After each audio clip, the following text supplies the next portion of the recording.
Good morning. Shruti Sharma? Yes. Yes, please take a seat. So, Shruti, tell the panel about yourself, your academic qualifications, your work experience, if any, and your main hobbies, very briefly. Okay, sir. So my name is Shruti Sharma. I have been a student of history. I was born in Bijnor, educated in New Delhi. I completed my graduation from St. Stephen's College, and currently I've just started my post-graduation in sociology from Delhi School of Economics.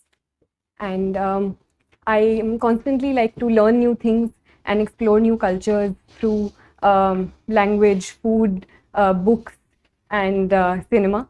And I'd like to see myself as an optimist. So, Shruti, uh, you are a graduate, and you have done MA also in sociology. I've Delhi just School of started my Economics. MA. Sorry? I've just started my MA. You have started. Oh, you have started this. Delhi School. So, with the Stephens, in your background, and with the Delhi School of Economics, both are so internationally known institutions. I do not know what you had in mind initially, but why civil services? So there are a number of reasons why I want to pursue this profession. Firstly of all, sir, I believe that I have had a certain privileged background, and therefore I always wanted to do something in which I could give back to society in some way and bring about some sort of change in people around me and give other people an opportunity to have the sort of privileges that I have had, sir. Secondly, I believe, sir, that on a personal level, I believe the diversity and the scope that these services provide can be an avenue for great personal growth and an avenue for learning a lot, which it would provide me, sir. Okay. So, Shruti, you are from Delhi. Now, how the safety of women, the perception about safety of women, has changed over the last, say, about 10 years, ever since Nirbhaya happened? Yes, sir. So the Nirbhaya incident was a turning point in terms of the global discussion that happened around Delhi regarding women's safety. So, in a sense, it was a turning point, and a very bad incident set the precedent for a lot of good steps that were taken post that time period.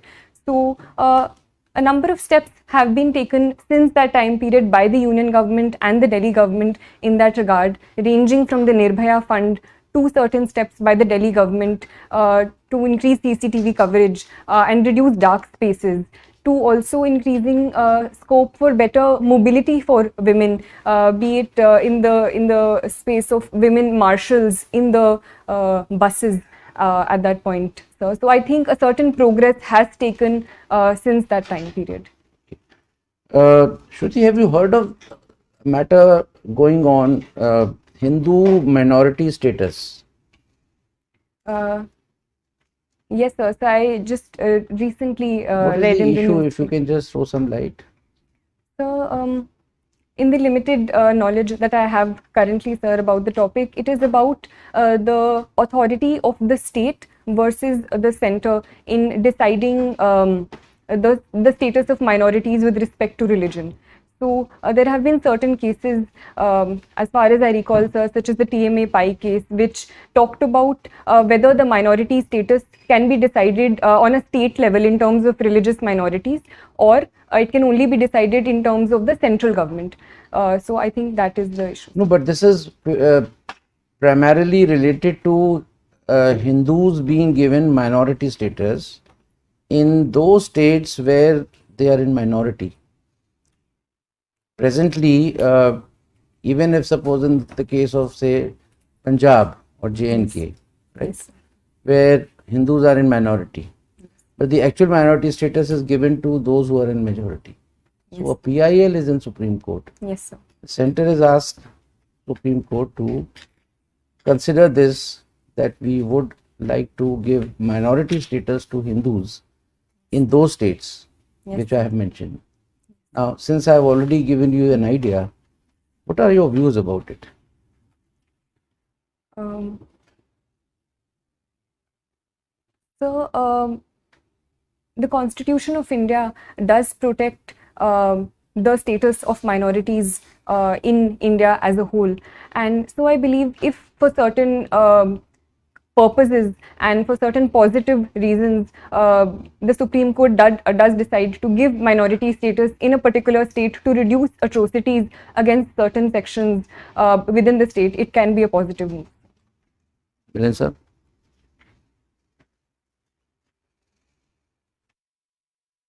Question, I'll take it on. You see, the Supreme Court does it. Supreme Court in no way is in a position to stop atrocities. It will only adjudicate a matter in view of the constitutional scheme. What does the Constitution provide? So how do you think it would stop atrocities on minorities, religious minorities at that? So if it can provide in the future a certain safeguards that the minority status can provide and certain special steps that can be taken for minorities in a particular state. Can you give any example when Supreme Court has provided safeguards, laid down safeguards?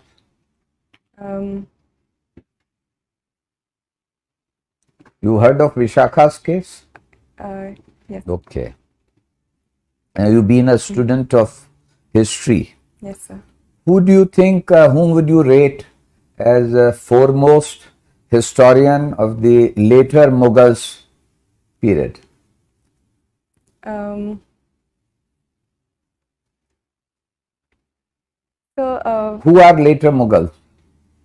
So I would say the period after the so-called fall of the Mughals or the decline of the Mughals, so post Aurangzeb, so would possibly be regarded So you as the think later Mughals. Beyond Aurangzeb are the later Mughals? Yes, sir. So which are not considered so high and mighty in the course of their achievements. Okay. Recently, there has been a talk. Certain people feel that there is a need to review and rewrite India's history. What is your take on that? So I personally believe that the writing and rewriting of history has been a continuous part and parcel of history since time and forever. And I believe rewriting of history is always a positive step. But at the same time, I believe this rewriting should be based on certain facts that history recognizes and the range of sources that history as a discipline recognizes. So if the rewriting is done in that regard, it can only lead to more positive debate and discussion in the long term. What do you understand by Warsaw Pact? So the Warsaw Pact was a pact signed in 1955 in the context of the Cold War, led by the Soviet Union. It was a security pact formed in the context of the formation of the NATO and an opposition to the NATO, sir. I have another question from history, on history. Yes. What was Standstill Agreement? Sir, I can't recollect at this point. Okay. In your resume, I found that you took part in parliamentary debates. Now, how are the at school or college level debates different than parliamentary debates? Sir, in college there are a number of formats of debate we participated in, ranging from parliamentary debate to conventional debating to turncoat style of debating, and there were a lot of variations there. The structure of the debate is a 3-on-3 format. So while certain positions were the same, such as opposition, leader of opposition, there was a whip speech as well. But I believe the parliamentary debates at school were on a particular topic. They were more structured and within a certain time limit, sir. As compared to parliamentary debates in the parliament, I do feel that sometimes they are quite long and are not in a point-to-point format as we discussed in school and college. One of your pastime or hobby is exploring word cinema. Now, what is exploring word cinema? What does it involve? How do you explore it?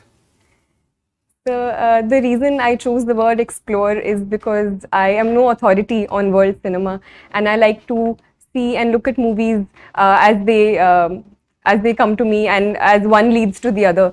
So ranging from Iranian cinema to cinema of Hong Kong. You are not a student of languages. So other than Hindi and English, what language do you know? Sir, I have tried to learn reading and writing Urdu, so I know the Urdu script. I like to learn a few phrases here and there from my friends who are from different states. So you will explore world cinema from subtitles, is it? Sir, I believe world cinema is more than just dialogue. The very vocabulary of filmmaking and cinema, I believe, does not necessarily need language to convey it. Sir. So I think that is my interest in world cinema. And subtitles, obviously, sir, help me understand the story better. Have you heard the term soft power? Yes, sir. What does it imply? So soft power is usually used in opposition to hard power, where hard power talks about a certain military might. Soft power, on the other hand, is the influence of culture and other aspects in increasing the might or the influence of a certain country or power over other powers. So cinema can also be one example of any other illustration of soft power in context of India. So India's cultural outreaches, for example, yoga and international and celebration of the International Yoga Day across the world can also be an example of India's soft power. Okay, thank you. Well, Shruti, you are from home district is Bijnor. So tell us something about Bijnor. Sir, Bijnor is a district located in western UP, sir. The river Ganga flows through it, so it is a very fertile state. Sugarcane being one of the major crops of Bijnor, and therefore sugar mills and the sugar industry is also very well developed, with 5 of the most largest sugar mills located here. In terms of historical importance, the place Vidurkoti is associated with Bijnor. There are a number of prominent personalities from Bijnor, ranging from Vishal Bharadwaj in cinema to poets like Dushyant Kumar, to historical figures like Abul Fazl associated with Ambersar. So it is truly a very rich. What product has been assigned to Bijnor district as a part of ODOP scheme of government of UP? Sir, woodwork and wooden craft, especially associated with Nagina, is assigned to Bijnors. Okay. So what is this Amrit Mahotsav? We keep hearing about Amrit Mahotsav. What is this Amrit Mahotsav? Now the whole country is celebrating Amrit Mahotsav. Sir, the government of India is celebrating 75 years of India's independence through Azadi Ka Amrit Mahotsav, where we are celebrating the Indian culture through performing arts, through our handloom, through celebrating our history. So various steps have been taken under this, ranging from establishing tribal museums to organizing certain cultural events to organizing quizzes related to India's culture on online platforms as well. Okay. So basically we are celebrating 75th year of India's independence. So even after now 75 years of independence and so much of progress on various fronts, still we have a good number of people who are having severe problem poverty. As per recent data of Niti Aayog and even the international poverty check, we have, I think the number of course varies around 7% to 12% from different sources. What could be the reason why we have not been able to tackle this problem? So, I believe that a lot of progress has happened since the time period of India's independence, where close to 60 to 70% people were below the poverty line, to currently today, where close to 20% are considered according to the Tendulkar committee report. So a certain progress has taken place and the progress is ongoing, sir. But simply because of the huge challenges associated with such a large country, with such a huge population, and the over-dependence on agriculture to a certain context, I believe, has been responsible. But government steps are ongoing to reducing these hurdles by taking steps in the realm of industry, in the tertiary sector and other spaces. What is the current size of Indian economy in US dollars terms, approximately? I can't recollect the exact. Okay. So we have set a target of 5 trillion US dollars economy by 2024-25. Currently we are at around 3 plus. Do you think we'll be able to go somewhere nearby by that time? Is there any, what measure do you think can Government of India take to really give a big boost to our growth? Yes, sir. So I do believe that I am an optimist. So I would say that we can surely reach this level. Certain obstacles are there, especially in context of the COVID pandemic and certain repercussions of the COVID pandemic, which have been on the global economy as a whole. But personally, sir, and as per the Niti Aayog report as well, infrastructure is one area where we do need to spend a lot of money in. So the Niti Aayog has said that $4.5 trillion dollars should be spent in infrastructure creation till 2030. So that is one area we need to work on and are working on. Secondly, sir, is the area of industry and manufacturing, which the government has also given a lot of importance to, especially the PLI schemes and Assemble in India programs, which we are encouraging. MSME is also one sector in the manufacturing sector. Through various Mudra schemes, we are pushing forward. Thirdly, sir, is agriculture, because more than 50% of our population is dependent on agriculture, and unless and until we tap on that front and diversify and add more value-added products to agriculture, that can't be done. So in that context, giving importance to food processing industry is important, and bridging the gap between the farmer and the market through technology is also one step. So what is the scheme for basically promoting this food processing industry launched by the Government of India? So there is this scheme, I can't recollect the name, but it PM-KSY. Pradhan Mantri Kisan Sampada Yojana. So in your opinion, which is the very significant public policy initiative in the last couple of years by Government of India, which has done really, in your opinion, has done really well? Sir, I think in the light of the COVID pandemic, the PM Ayushman Bharat Yojana has been very instrumental in expanding the public health infrastructure across the country and providing affordable healthcare to most sections of the population. So in your hobbies, you have mentioned practicing yoga. So you do it every day, or? I try to. Okay. So recently, one very important development has taken place with respect to traditional medicine. Are you aware? Last 1 week only, and something to do with WHO, the traditional medicines. I'm sorry, sir. Because we are establishing the first WHO center on traditional medicine. It has been approved. Okay. So now, as civil servant, what do you think that you will be, with your knowledge, with your experience, with your education, how do you think you will be fitting into that view of civil servant?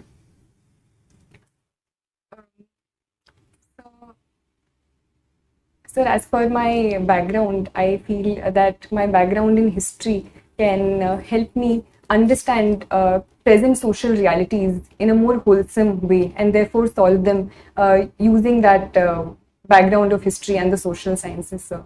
So firstly that. Secondly, sir, I believe I think I do have an ethic of dedication towards my work, and personalized work ethic, where I'm able to stick to deadlines and perform work in an organized manner. So that I think can help me, sir. Thirdly, I believe, sir, that I like to work in teams, and I have